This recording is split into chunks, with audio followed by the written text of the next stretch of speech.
নমস্কার, শ্রেয়াস ডায়েরিজ পিঠা উৎসবের দ্বিতীয় পার্টে আপনাদের সকলকে জানাই স্বাগতম।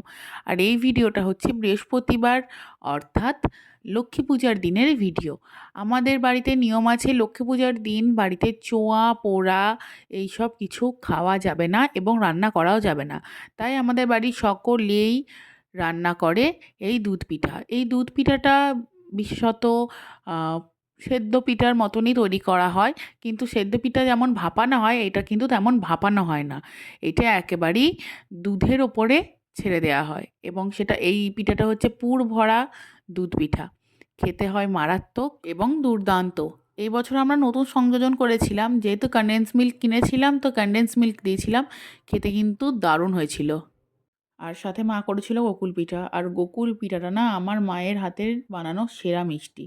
আমার মা এটা সব থেকে সেরা বানায়। কিন্তু গোকুল পিঠার ভিডিওটা না করা হয়ে ওঠেনি। আমার মা যদি কোনো একদিন বানায় আমি অবশ্যই ভিডিও করে আপলোড দেওয়ার চেষ্টা করব।